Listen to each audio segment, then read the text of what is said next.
And here we go. Episode 136 of the PatteFacts streaming on Apple Podcasts, Spotify, and wherever you get your podcast from. It is December 18th, 2025. Thank you so much for tuning in. I'm William Patteson. All right, back for another edition of TPF, and this time around, we are just a couple of hours away, about a day away from the college football playoff officially kicking off. And that means we've got to get you ready so that when you're watching the game, you know who is who, you know what the storylines are, you know what's going on because you listen to the PatteFacts, the go to spot for college football. It has become the go to spot for college football this season. And I would be doing everyone a disservice if I did not come on here and talk about these great matchups. We've got four of them, one on Friday, three on Saturday. We'll tell you everything you need to know for this weekend. So, real quick, as we always do, my housekeeping notes. Make sure you're following at the PatteFacts on Instagram, the fastest growing college football page on Instagram. Incredible growth this season. And we only continue to get bigger and bigger. Had our first bowl collab this week. We collabed with the Xbox Bowl. Really appreciate those guys out in Frisco, Texas for giving us our first bowl collab. Really enjoyed working with them. Arkansas State, our first team collab as we went in addition to the Xbox Bowl on a couple of posts there. So again, folks, doing a lot of great work, doing a lot of great growth, and a lot of that is because of you. But if you're listening and you aren't already following, make sure you do so you can help be a part of the cause, be a part of some great growth. So follow at the PatteFacts on Instagram, at the PatteFacts on YouTube. If you're watching this on YouTube, like and subscribe, share with a friend, tell them about it. And then at TP Facts on Sports on TikTok, at the PatteFacts on Twitter. And if you're a gambler out there, want to know my action for this week, make sure to follow on Twitter. You'll get the first notification when we have our picks ready to go. So we'll talk about all four of these games in chronological order.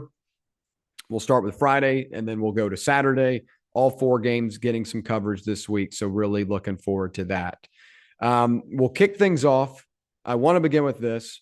Our first things first topic. Number 9, Alabama at number 8, Oklahoma. And this one is on Friday at 8 p.m. Eastern time on ABC. The Tide, 1.5-point favorites at the moment. The total, 40.5. That's pretty telling of the type of defenses you're going to see and the type of offenses that you're going to witness as well. So I don't necessarily bat an eye at that because I think that's right on the dot of what this game is going to be like. And before we get into those matchups, I do want to talk about a couple of pregame storylines here. This is one of two first-round rematches in this first round.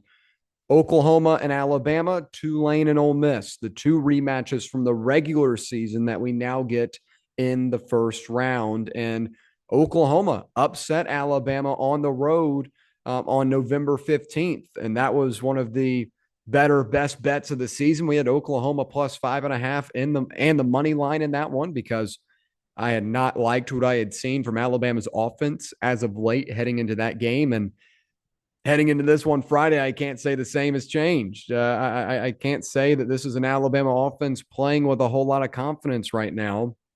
We'll talk about that here in a little bit, but this is the third matchup between these two teams in the last 13 months. Remember, last year, the reason why Alabama could not make the college football playoff is because they lost to Jackson Arnold in Oklahoma last season. Now, I throw Jackson Arnold's name in there as a little bit of a coupon. It was really just the 3 interception performance from Jalen Milroe at the time. But regardless, Oklahoma has beaten Alabama 3 times in the last 13 months in college football. That's a sentence that I don't think many, or excuse me, twice, I should say, has beat them twice in the last 13 months. Not a statement that I think many would expect to hear. But now they can go for a third on Friday when they host the Tide in Norman. And We'll begin with the first matchup here that I think is significant.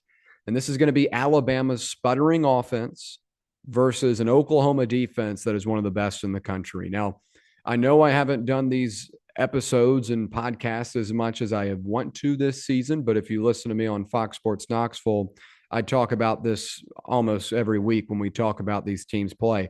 Oklahoma's defense, one of the best in the country, very versatile, dynamic, a lot of different guys that can do different things, whether it's an R. Mason Thomas that can be one of the best edge rushers in the country on any given day, or also drop back and, defend a tight end, whatever it may be, a very versatile defensive player.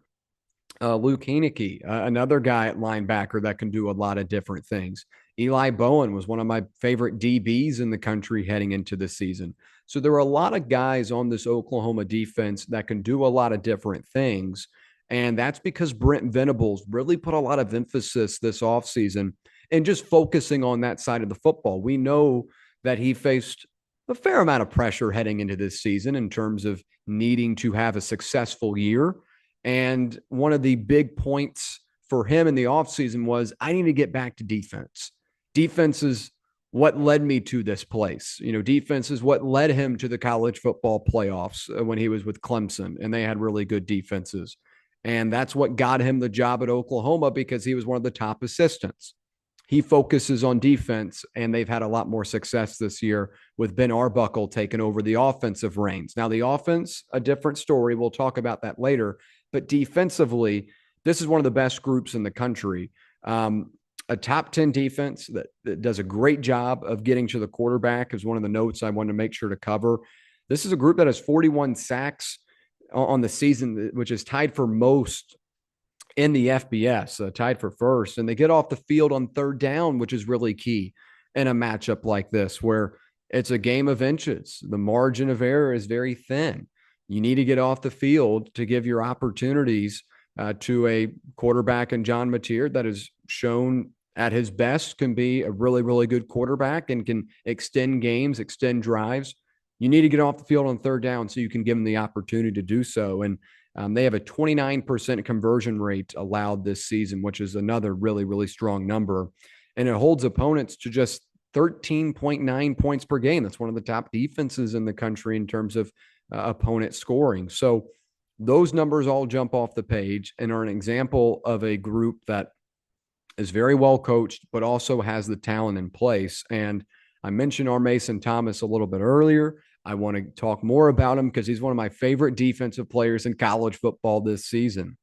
Just a wrecking machine on the line of scrimmage, and he's been banged up over the last couple of weeks, hoping to get him back at full health for this one.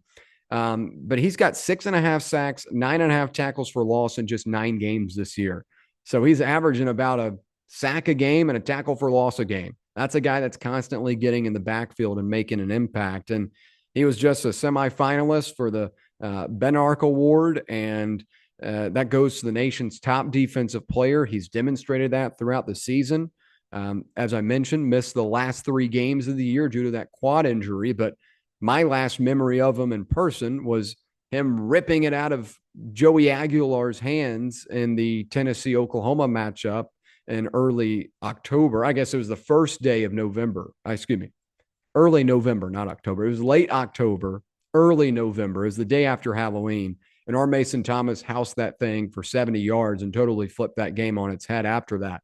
He's a type of game-winning player that you need, and Oklahoma's got plenty of them. They've got plenty of these versatile guys, but R. Mason Thomas is one of the best in the country, and the fact that he's going to be back for this one is really key.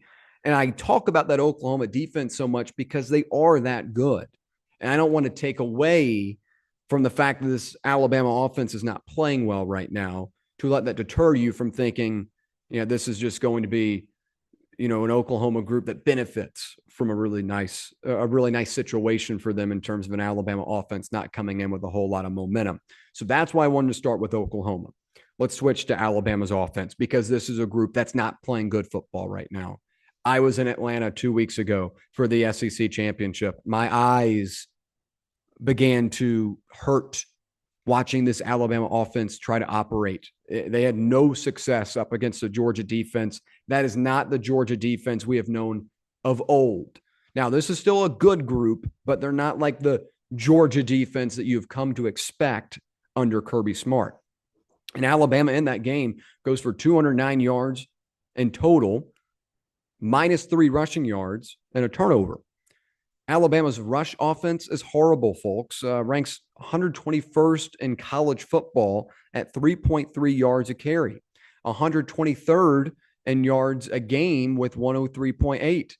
That's a big liability of this team. It has been throughout the season, but I think it could come up big once again in this one because Ty Simpson, the guy that was dazzling through the middle part of the season, granted, they were getting really good wins. And I say dazzling because he was. I mean, he wasn't turning the ball over. They beat Missouri. They beat Vanderbilt. They beat Tennessee. It was a very impressive run. But over the last 5 games, he's not been the same player. For the season, his completion percentage is 64.3%. The last 3 games against SEC teams, 56% completion rate. And one of Simpson's best traits during that midseason stretch was, again, he was protecting the football. Against Florida State, he didn't make great decisions, turned the ball over, should have ran for it on a 4th and 7, but decided to throw it. That was damn near a turnover in itself. He was making better decisions in the middle of the season. He has not been doing so as of late. In the last 4 games, he's got 4 interceptions, and that is also including a game against an FCS opponent. So when I look at this matchup, I think it's very significant because this is a sputtering offense. They're not playing well, and it's hard to find where they're going to be able to get any run game. Now, Jam Miller has been on every injury report this season possible because he's constantly been banged up. But I don't even know if he's going to be the difference in terms of finding any sort of run game here because they ran with Hill last week, or I guess last outing against Georgia, and he was not good as a pass catcher and was not good in trying to find the open lanes. How much of that is on the offensive line? How much of that is on Georgia's defensive line? I guess we'll have to see when a Jam Miller gets out there, but I read those numbers off for the season. This is not a group that's running the football at a very good rate right now. So my worry here is that I'm worried that Alabama's offense is not there right now. They're just not. Go back to LSU, go back to Auburn, go back to Oklahoma. The last time we saw these 2 teams play, they're just not in rhythm right now. And they've got the receivers. Don't even think about that because they do. Jory Bernard, Isaiah Horton, Ryan Williams. And I list that in that order because I think that's the order of importance and reliability. Ryan Williams just hasn't been reliable, has the highest drop rate of any Alabama wide receiver since 2016. And that was Calvin Ridley. So there are flaws on this team, and they have been emphasized over the last week. And I am worried. I am worried about Alabama's offense heading into Friday. Ty Simpson, once again, completed just 56% of his passes in the last 3 SEC games, not taking care of the football. Oklahoma's defense is versatile. It is predicated on getting to the quarterback with guys like Mason Thomas, making you one-dimensional. Alabama is already one-dimensional with the way this team has had to play over the last couple of weeks. The rushing attack has never been there throughout the season. They rank 123rd in that aspect. Alabama has not played their best offensive football in the last month, and that worries me going up against an Oklahoma defense like this. Now, it's not all sunshine and rainbows for this Oklahoma team, however, because their method of winning, I think, is a big issue. Offensively, John Mateer began the season really, really strong. I liked Mateer a lot. Go back to that Michigan game, and he's making throws on the run that not a lot of kids in college football can do.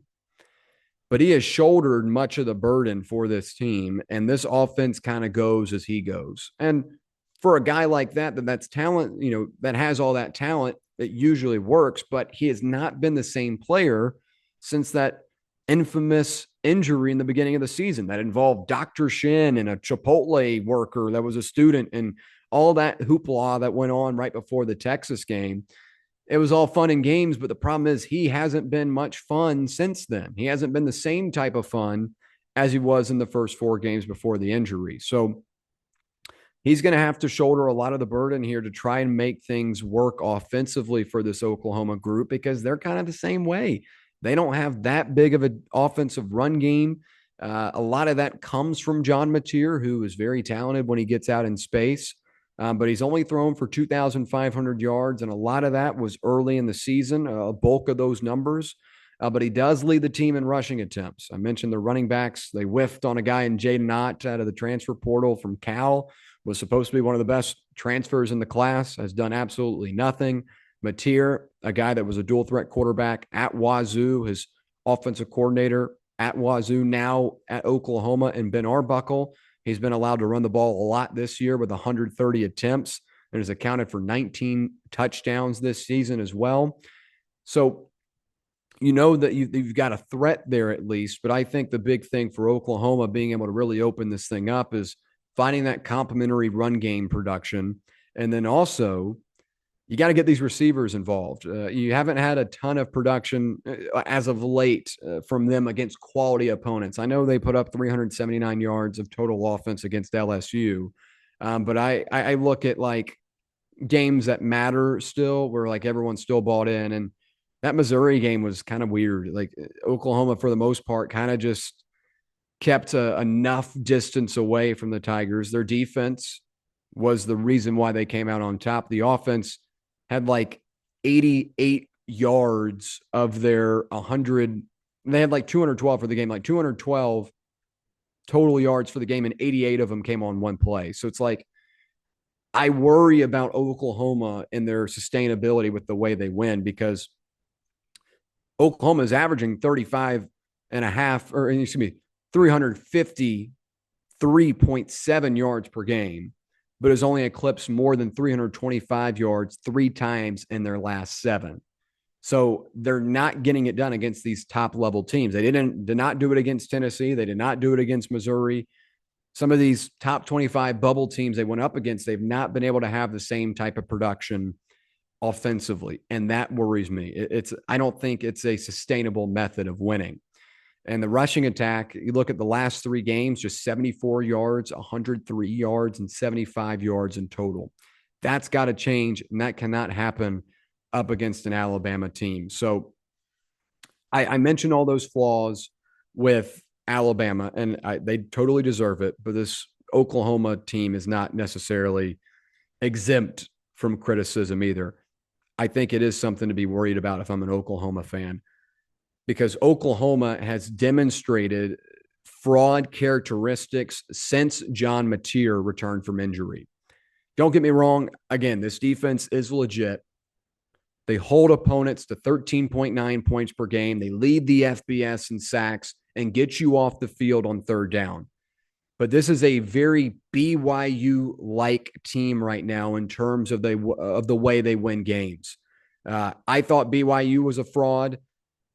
There are a lot of fraud characteristics like this around this Oklahoma team that worry me, because in September, this was a group putting up 303 yards a game. And that was against, one of the best defenses in Auburn. And then they put up 408 yards against Michigan. Now they averaged around 275 yards against competent opponents. That's concerning to me. This is not going to be a sustainable method of winning in the college football playoff. And this is not a team that I think wins more than one game in this college football playoff field. But I think it could be enough to get by Alabama in this one. But one more thing I want to mention on this game is the special teams. I think the special teams are actually really important here, because this is an Oklahoma team that has a really, really nice weapon in Tate Sindel, who was a Gorza Award finalist. And a lot of people probably remember him from that Tennessee game where he had those biker shorts on, and, the knees were very revealing. You saw the thigh, it's just like, whoa. This is not a part of the uniform. This should not be allowed. But he was really good. So it was okay. Like he was making them from 50 yards on the road in a rocking environment. So it was all good. But I think in a game like this could be really important because I don't think you can expect much from both of these offenses. Alabama's defense, I haven't really touched much on them, but that's a really talented group as well. I don't really need to say too much about Alabama's defense here because I know what Oklahoma's offense is. I've seen more potential from Alabama's offense, but they're not playing well right now. Oklahoma, since John Mateer got injured, has not been the same group. But Oklahoma's defense is so strong that I really worry that they're going to make Alabama one-dimensional like they basically already are. So you could look at this game where it's both sides are kind of a wash. Which team can win in an aspect of the game? And I think Oklahoma has a significant advantage on special teams because a close game can dictate and make the difference. And I think Oklahoma's got that difference here. The Sooners have won a lot of close games. Again, I don't think it's a sustainable method of winning, but Tate Sindel has made 23 of 24 field goal attempts, including a 7-for-7 mark on 50-yarders. Made all three against Alabama, made all three against Tennessee. Those are those tight type of games up against quality opponents that Oklahoma has won astoundingly in an aspect of the game, and that was special teams. The Sooners also, used really nice punt returns against Alabama to set up for good field goal position. They got turnovers off of special teams in that game as well. I think special teams is going to be a really interesting wrinkle on Friday.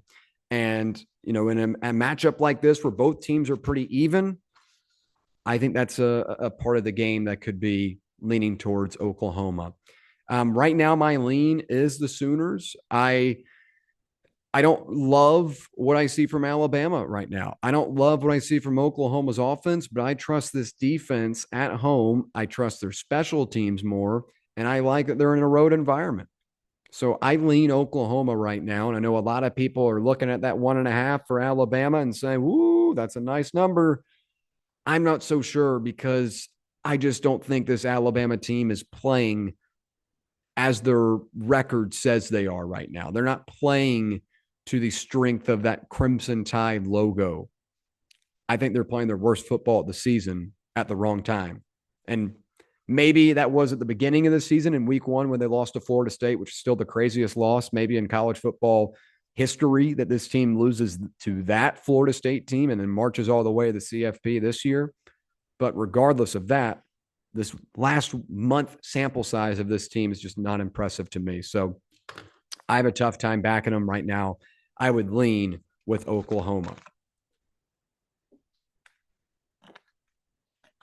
All right, we'll switch over to my favorite game of the week.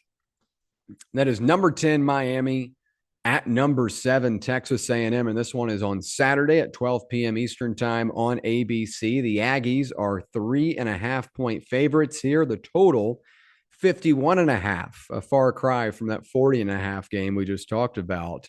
But the pregame storylines here, just to do a little history lesson, 6th meeting all time between the Canes and Aggies. Last time Miami traveled to Kyle Field, it was year 1 for Mario Cristobal. It was Max Johnson at quarterback for Texas A&M. You had running back Devon Achane that ran all over the Canes in this one, had over 100 all-purpose yards, I should say, and a touchdown. And then Texas A&M got a signature win under Jimbo Fisher just a week removed from losing to Appalachian State. So it was kind of a whirlwind of emotions type of game here. But now we see these teams both in the college football playoff. Whether you believe Miami should be here or not, I don't, but I will still talk about it with a smile on my face. This is going to be a really good game. And this is the game that I think is bolstered by the most star power on both sides in terms of really even units and what these guys are bringing to the table. We'll begin with Texas A&M because I want to focus on these playmakers for both the Aggies and the Canes, and then we'll talk about kind of the overlapping storyline here, and it revolves around a particular quarterback in this game. But A&M is the only team to win 3 road games against ranked teams this season at the time of the game. And that goes to, Notre Dame, which I think is still one of the most impressive wins of the season.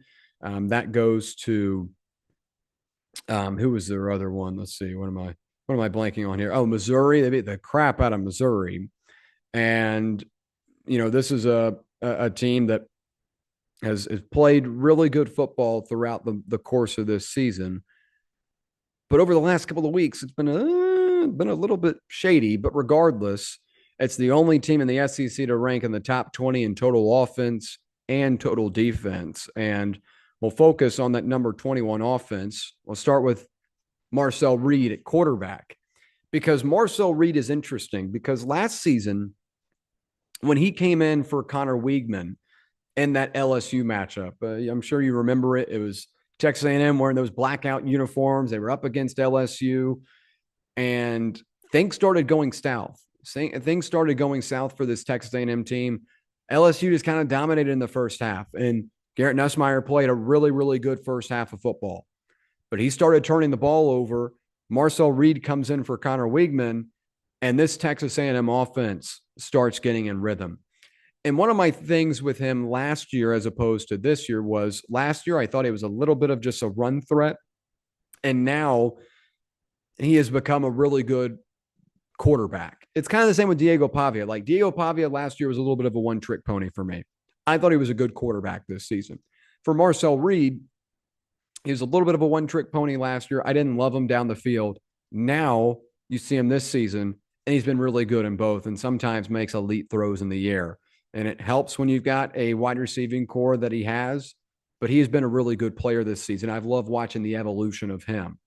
And Reed is a sophomore quarterback out of Nashville, Tennessee. I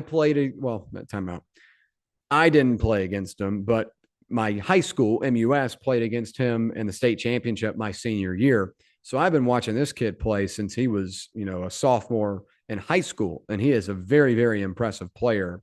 And he has thrown for 2,932 yards and 25 touchdowns this season. And it helps when you've got a guy in KC Concepcion, the transfer from NC State, has been the difference for this Aggies offense this year. One of the big things that Texas A&M wanted to hit on in the portal was finding those wide receiver playmakers, and they got two of them, with Mario Craver, the Mississippi State transfer, being the other one. But KC Concepcion, I watched him last year play against Tennessee, and that was in the what was that? The Duke's Mayo Kickoff Classic. I saw him in that one, and I think he's been a huge hit for this Texas A&M team. Just looking off the numbers here, 1,409 all-purpose yards, 10th most in the Power Four, as he's a guy that also returns kicks and punts, and he had a very costly punt return for Brian Kelly in his time at LSU. That was kind of the dagger in that game when they played at night. That was the other ranked win, LSU. I'm sorry, I forgot. But regardless, an elite receiver, 57 catches, 886 yards, 9 touchdowns, 2 touchdowns as a punt returner. He's been Reed's best target throughout the season, most reliable. Then you've got a Mario Craver, who I think is a great complementary piece, another great guy to have alongside. And he's been a big impact this season, kind of a little bit of both. Concepcion, a little bit flashier, but Craver is still really strong. And then you look at the offensive line, and you've got, NFL talent up and down this group. You've got, Trey Zoon III, who's been talking some crap, by the way. There's been a lot of jawing in this Miami, Texas A&M kind of lead up, as both teams have kind of done their own fair share of bulletin board material. But Trey Zoon III is, one of the best offensive linemen in the country. It helps to have a guy like that. Running back Lavian Moss is going to be questionable for this game. I got that notification right before we came on today, I should say. But if he's healthy at running back, that's another great addition. He helps out with this offense, and that would be very beneficial for Marcel Reed, who is not necessarily a young quarterback, but, like no one has played in a game like this before, but it helps to have all the resources necessary when you're in a matchup like this. And Le'Veon Moss, one of the better running backs in the SEC, will help to have him. And then we'll talk about the defense now because this defense is loaded with talent as well. Defensive end Cassius Howell, I think, deserves a lot more recognition heading into this one because everyone wants to talk about Miami's defensive edges, and they should because they're that good. But Cassius Howell is a Lombardi Award finalist. 11 and a half sacks, which ranks fourth nationally, is fourth with 14 tackles for loss and fifth amongst SEC edge rushers with 41 pressures. Cassius Howell deserves a lot of credit, man. He deserves some talking in this one. And I don't necessarily know if it's just like, I'm not in the Texas area, so I'm sure a lot more people are talking about it. But just like from my broad view of the college football landscape, it's all about Ruben Bain and Akeem Mesidor. Cassius Howell's, right up there with Ruben Bain, if not better. It surpassed Mesidor. So this is an Aggies defense that is really strong. It's always been strong under Mike Elko when Elko was the defensive coordinator back in the day for the Aggies. It's always been his expertise, and that's once again been a big part of this Texas A&M team this season. Maybe not as strong in terms of the numbers as he would want, as they rank just 34th overall in the country. But this is a group that has collected at least 6 tackles for loss in every game this season, and that is insane. It really is insane. Just again shows the strength of this team. I know the overall number they would like to improve on, but this is a talented group, top to bottom, offense and defense. So there's your battle of the playmakers for Texas A&M. We'll switch over to Miami because boy, do these guys have some playmakers well. And Carson Beck is one of them. And we'll talk about the concerns I have about Beck here in a minute. But, Beck in the wins that Miami has is really, really strong. 10 victories in the games that Beck plays well, 76% of his passes for 90 or 9.1 yards per attempt with 23 touchdowns and only 4 interceptions, a much different version of him when he is in stride, when he has that complimentary run game production, everything like that. Malachi Toney at wide receiver. This guy should still be in high school. He should be getting ready for the winter formal right now, but instead he's getting ready to dance against Texas A&M. And this guy is a former 3-star recruit, a 5'10" wide receiver that's going to become a freshman All-American this season. Malachi Toney, a matchup nightmare in the slot, and has become a centerpiece for this Miami team that I thought already did a good job in the offseason in recruiting. You bring in C.J. Daniels over from LSU. You bring in a Keelan Marion from BYU. I liked this receiving core heading into the season. I had no idea Malachi Toney would be this type of player, but he has, and he's been really big for this team. So I talk about him. Big part of why Miami is the number 20 scoring offense in the country. ACC Freshman of the Year, 84 catches, 970 yards, and 7 touchdowns. He's more than just a receiver as well. Does a great job with the punt returns. A couple of guys in this game. Concepcion, we talked about, really good as a pass catcher, really good as a punt returner. They got their own in Malachi Toney. And then defensively, I mentioned Ruben Bain earlier, and I need to do so again because he is really good. Now, I know a lot of discourse on Twitter right now is talking about how big his arms are and how that's not going to translate into the NFL. I'm not here to talk NFL, folks. I'm here to talk about what happens on the gridiron in college football, and he is one of the best at that and has been throughout the season. And the ACC Defensive Player of the Year, a projected first-round pick, primary reason why this Miami team ranks 3rd in pressure rate, 6th in points allowed at 13.8 points per game, and 10th in rushing yards allowed per carry at 2.9. And this is a guy that's going to draw a ton of attention and has throughout the season. But he looks like a grown-ass man out there. I think my first real welcome to Ruben Bain world moment was when they played Florida State, and little Tommy Castellanos was doing a quarterback option and ran to the left side right in front of Ruben Bain, and it looked like a adult male versus a toddler. And I get it. Thomas Castellanos is not very big anyway, but Ruben Bain is a unit.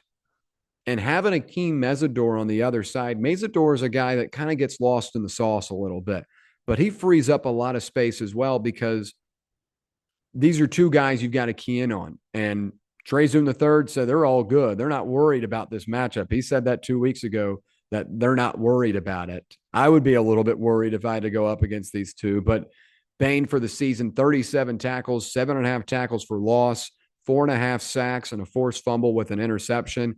Mesidor on the other side helps with that attention, but also it's kind of pick your poison. So if you put a lot of emphasis on Bain, then you got to remember that you've got to stay in front of Mesidor as well.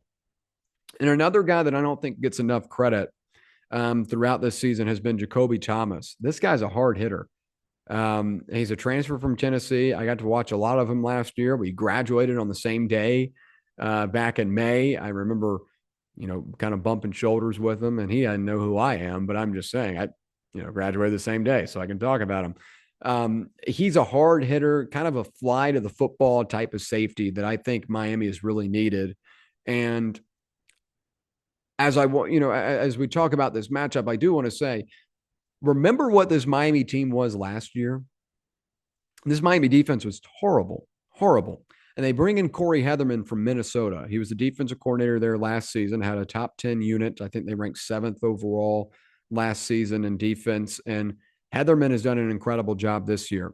They play with this type of violence that is really, really tough to go up against because they're willing to lay the blow, they're willing to lay the hit, and they've got the personnel to do so. So this is going to be a tough matchup for A&M.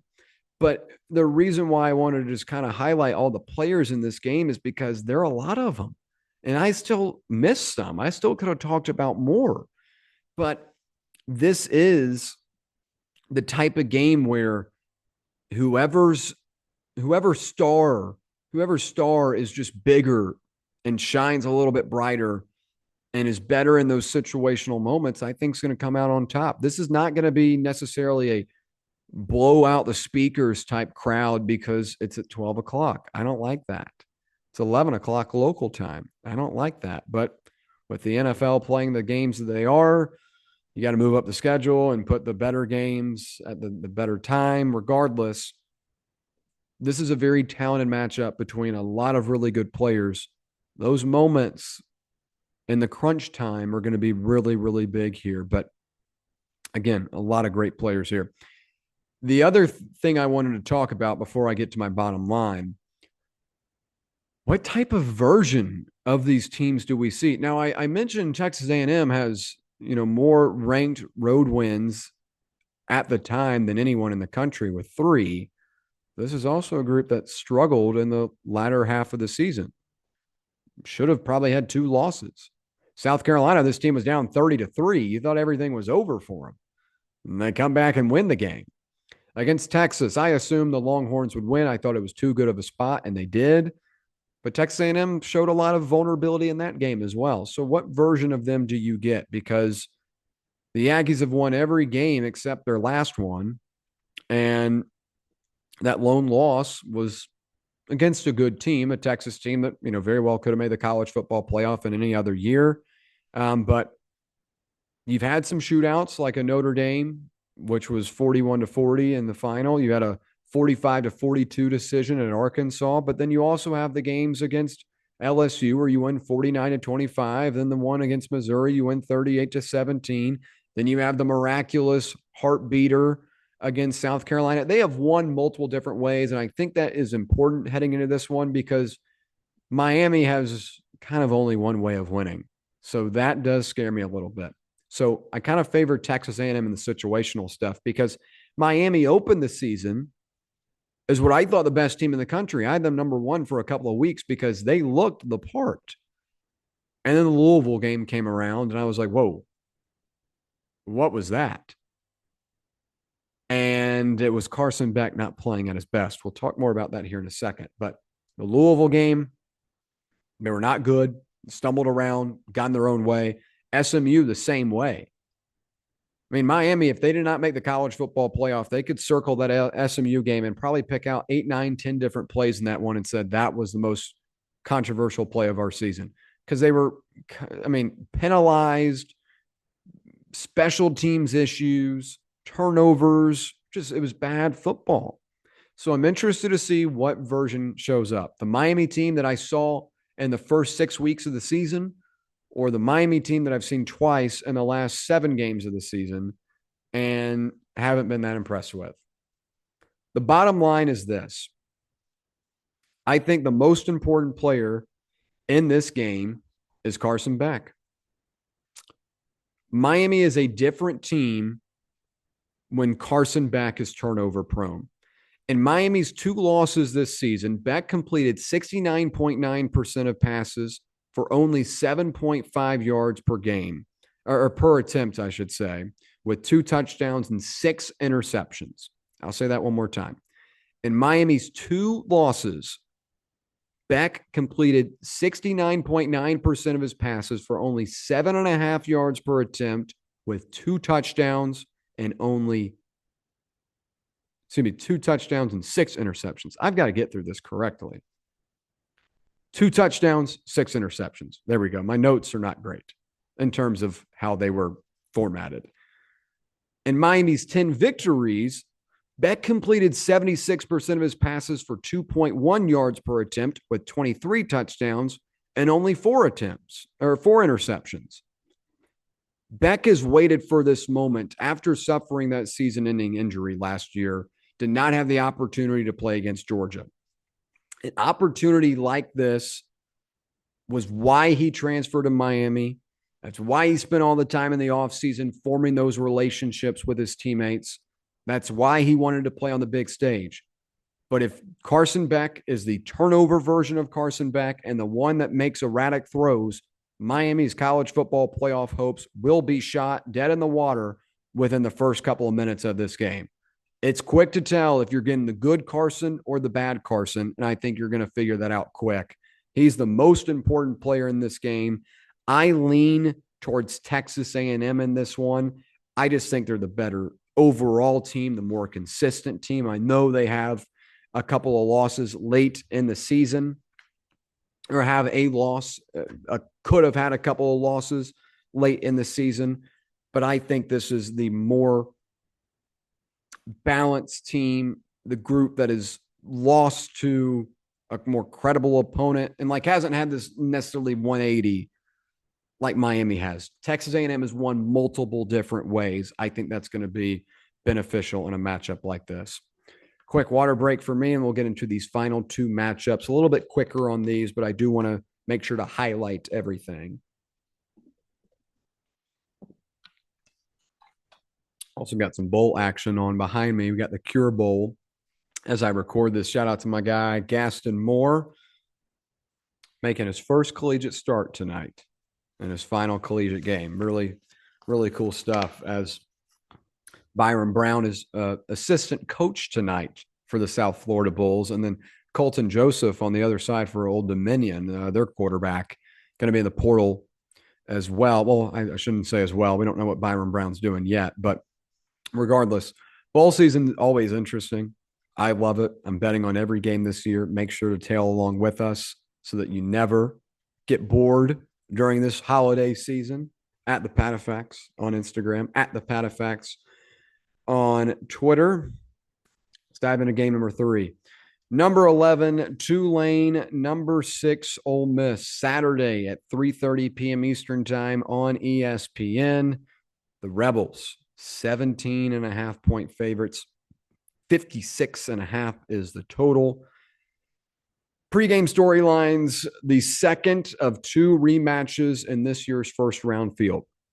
Tulane lost 45-10 at Ole Miss in September and did not score that lone touchdown until the final minute of the game, and they allowed 548 yards. This was a doozy of a game back in September. I remember watching this one at halftime. I think Jake Retzloff completed 1 pass, 2 passes, or Tulane had 1 first down. It was ugly. But the other interesting part of this game is the storyline that dominated college football for a month and a half. That's Lane Kiffin. He's absent from this one. We've never seen a team go into a matchup like this without a coach or without the head coach. I mean, John Summerall on the other side for Tulane, he's headed to Florida. He's still coaching.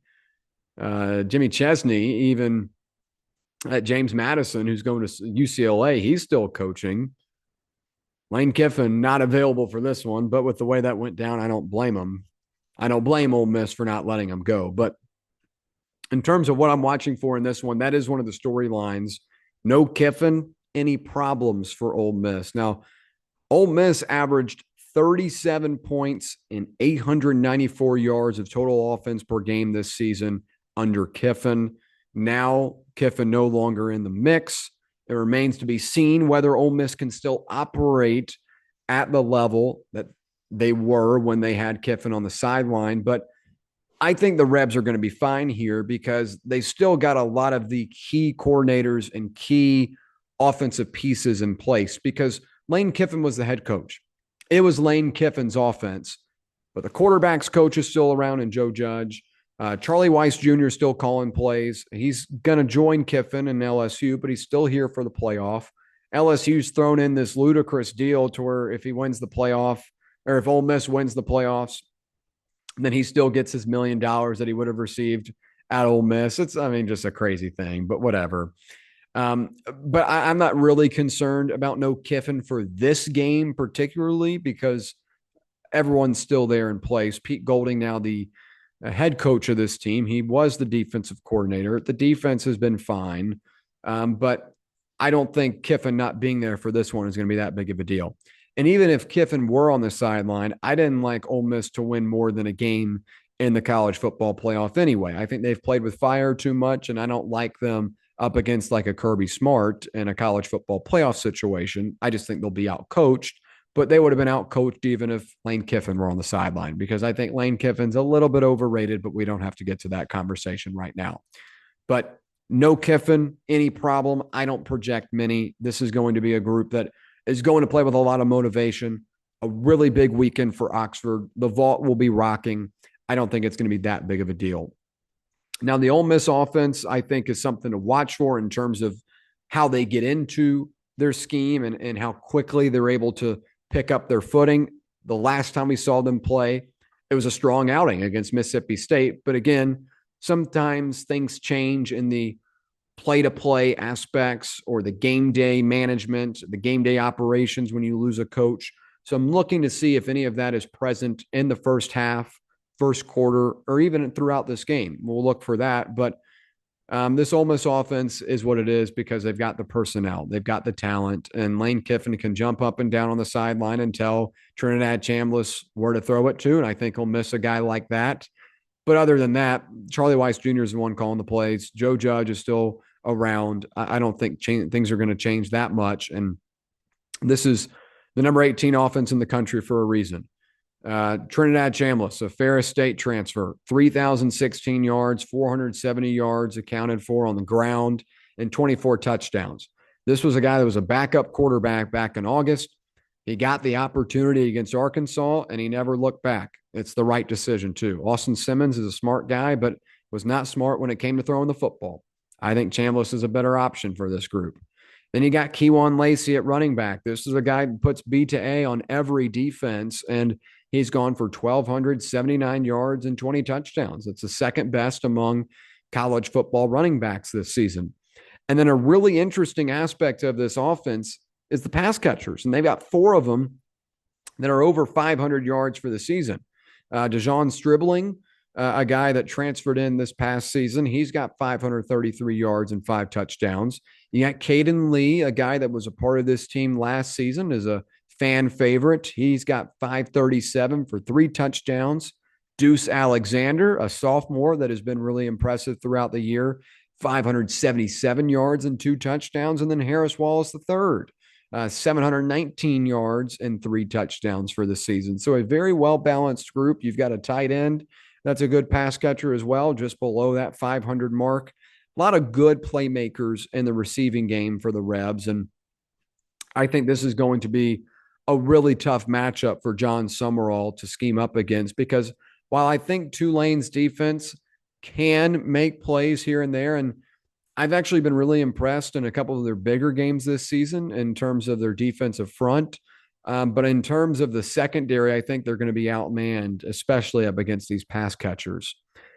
The thing I'm watching for most in this game is, can Tulane handle the size and speed of a playoff team? Because the Green Wave's resume is actually not as bad as you would project from a group of five team. You have wins against Duke and Northwestern, but those are a different type of Power Four team than an Ole Miss, who's a college football playoff group.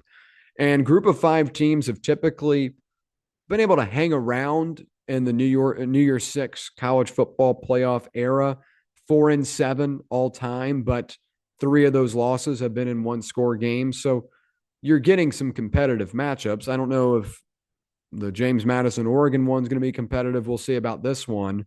But this is a Tulane team that's going to be, tested early and often. And I worry about their offensive limitations because I think Retzloff is not that accurate of a thrower. Very inconsistent. Now, I think he's a good runner, and he was so last year for BYU, but BYU's trotted out Bear Bachmeier this year, and they were a fringe playoff team. Retzloff is a good runner. He ran the ball well, somewhat well, I should say, against Ole Miss in the first outing, but I don't trust him to get it done in the air. And what I worry about is that Ole Miss is going to be able to win those one-on-one matchups, and then another layer of this defense is going to be unraveled, or I guess revealed, I should say, because this is not an Ole Miss defense that forces a lot of turnovers. They don't generate a lot of sacks or tackles for loss either. They rank 40th in the nation, but they're going to have to be disruptive in this postseason.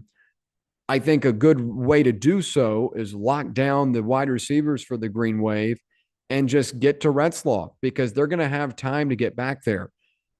I like Prince William Onlein a lot. 6.5 sacks on the season, 10 tackles for loss. He's a Nebraska transfer. His brother was a Florida player and then transferred to Ole Miss last year and was a good player for the Rebs. His brothers fit that bill as well. And then, he's an edge guy, right? He's coming off the edge. He's the guy immediately responsible for getting to the quarterback. But I also look at TJ Dottery at linebacker, 77 tackles for the season. Sertain Perkins, 64 tackles, 2 sacks this year. I challenge those guys to get more pressure in this game because I think Tulane will be limited in their offensive passing game. Get to Retzloff, contain Retzloff, and I think this is an easy win for the Rebs. And you've also got a defensive line unit with guys like Franklin and Eccles who have 3.5 sacks and 4.5 sacks combined, or a piece, I should say. So the lack of sacks, lack of tackles for loss isn't because it isn't a talented group, but I think it's just that they do a good job of containing, and they have done that against an Oklahoma when they went on the road. Oklahoma was pretty bottled up there. John Mateer did not have the type of game we had come to know early in the season. I think they're going to have to do that in this one against Retzloff because I don't think he's going to be a very good thrower. I don't think he's going to be able to get it out and get it down the field, win these one-on-ones against these Ole Miss receivers. So that's what I like about Ole Miss in this one. I think it's going to be a good win for the Rebs, and they deserve it. They deserve it. I don't know if I'm taking that 17.5 yet. Make sure another reason to follow at the PatteFacts to see where we lean. But I do want to give John Summerall a lot of credit real quick before we move to the next game. Summerall took the job at Tulane and said, we're going to win American championships. We're going to make it to the college football playoff, and we're going to win the playoff. He's done everything he said he was going to do. And he just took that job at Florida, but gave Tulane $1 million to help them moving forward, which I really like. He's a stand-up guy, former Kentucky linebacker, hard-nosed dude. I think he's going to be really successful for Florida. They're just going to be outmanned in this one, and I don't love if they had a better quarterback. If Darren Mensah was still playing, I could see Tulane pulling an upset. I just don't think the quarterback play is good enough for Tulane in this one, and that's going to be the differentiating factor. Ole Miss just too much offense, and they're playing in the vault. $74 million estimated this weekend in economic impact. College football playoff can do that to you. All right, final game, James Madison and Oregon, Saturday at 7:30 p.m. Eastern time on TNT. The Ducks, 21.5 point favorites here. The line is 50.5. Pre-game storylines.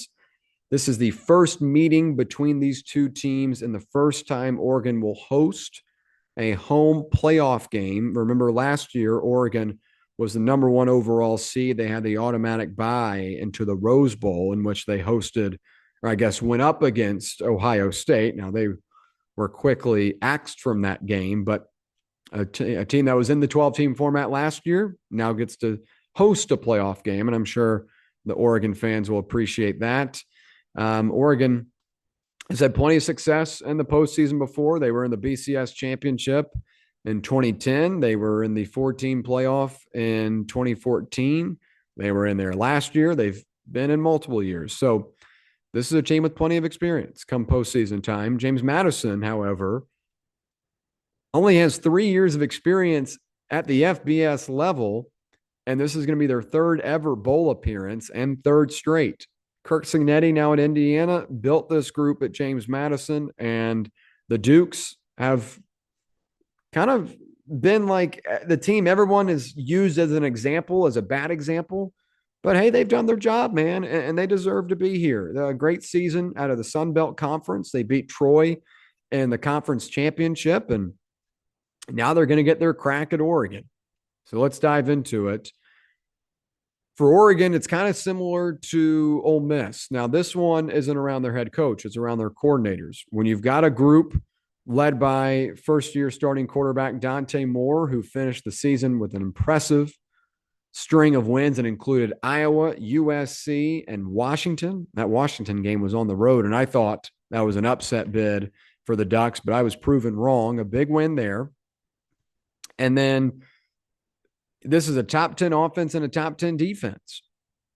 They're coming in with a lot of momentum. And when you come in with a lot of momentum, other teams are going to come knocking on the door too. Will Stein, the offensive coordinator, taking the job at Kentucky. He's still going to call plays and be with the Ducks through the college football playoff, but that's an intriguing storyline here. The defensive coordinator, where are my notes here? Tosh Lupoy, now at Cal.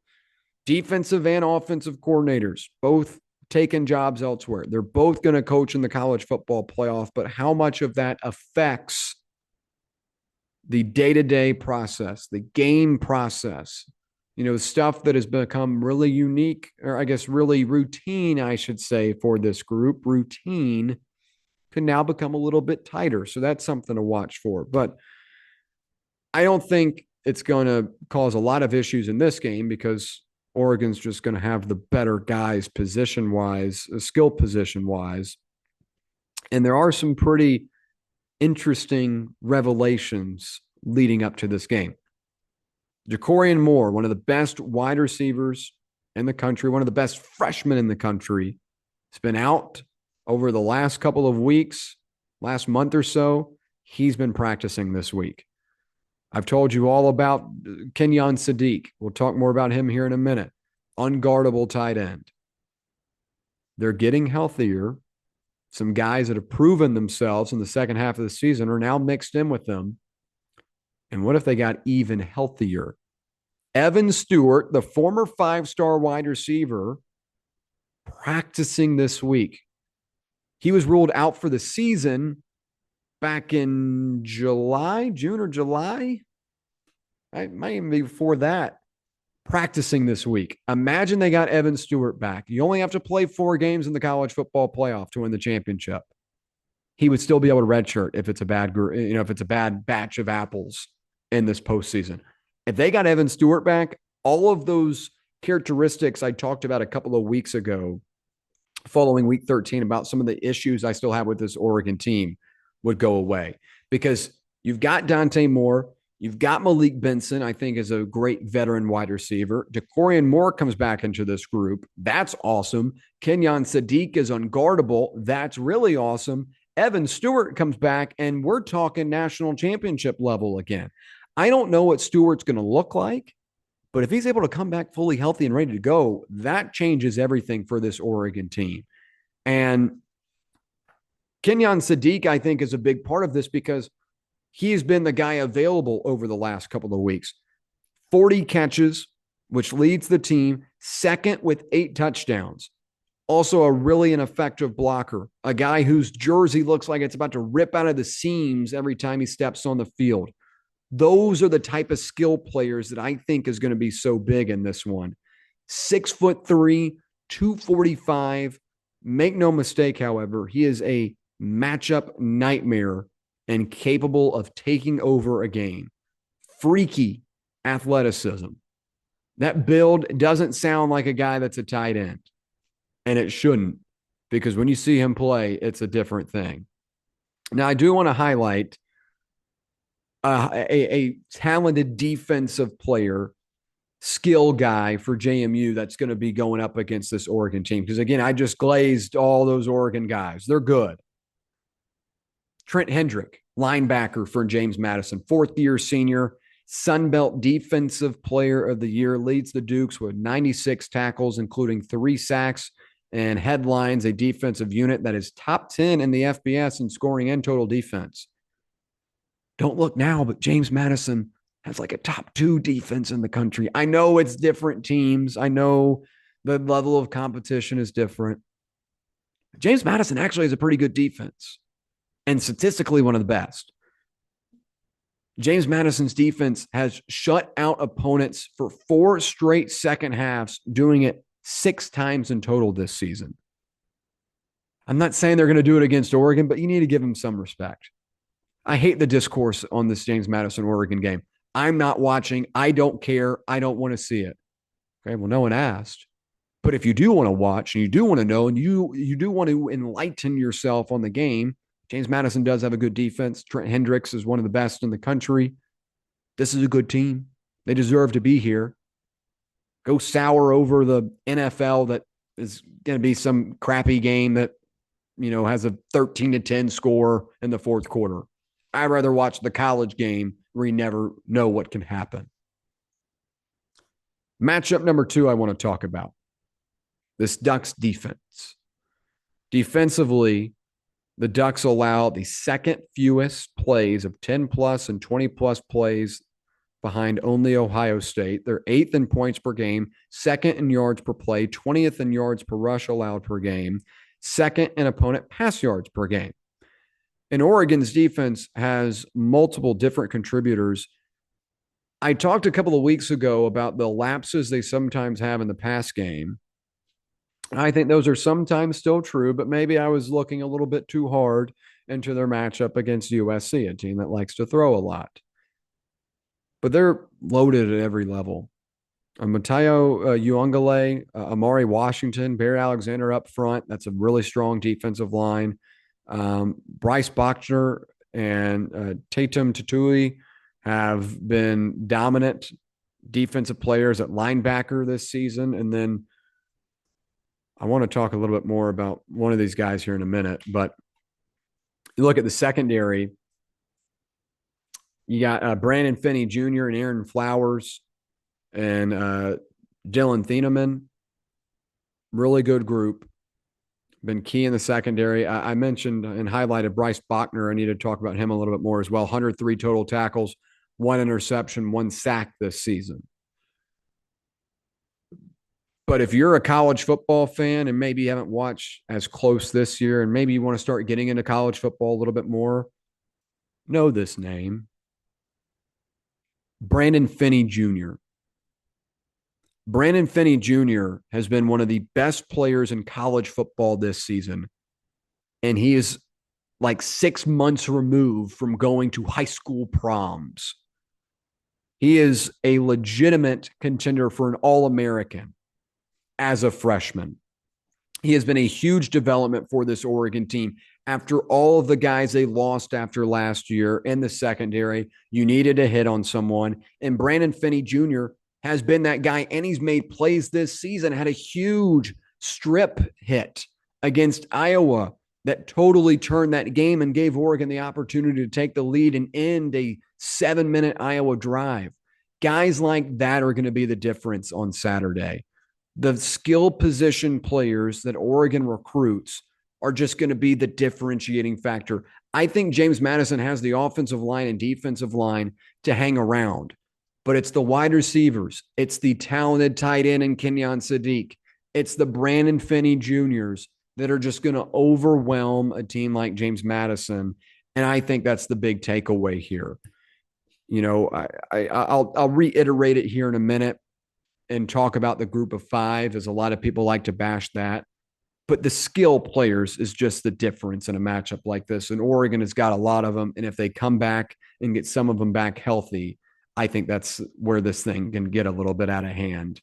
But I do want to give the Dukes some credit.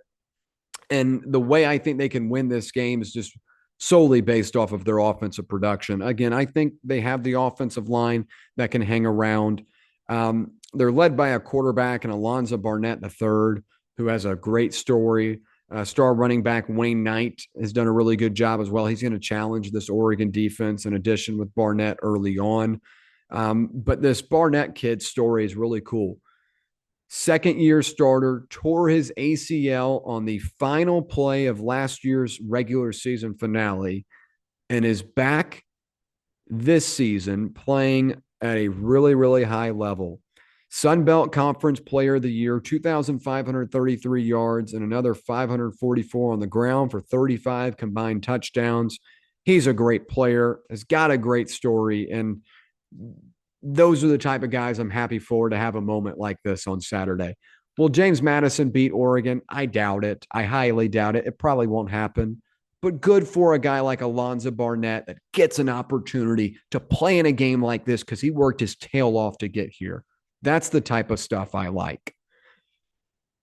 Finally, as I wrap this game up and we wrap this episode up, the G5 deserves a college football playoff bid, but the skill players are going to be the difference in this game, and I know that. As I mentioned earlier, I think Oregon's skill guys are just going to overwhelm James Madison here. You've got an Oregon team that boasts a top 10 offense and defense in yards per play because of great coaching, but also a varied array, a talented array of skill players. On offense, it's Dante Moore, a first-round pick. Kenyon Sadiq is unguardable. DeCorian Moore, one of the best wide receivers in the country, and he's a freshman. Evan Stewart practicing this week. They could get him back into the mix. On defense, the front has been aggressive. The linebackers fly to the football.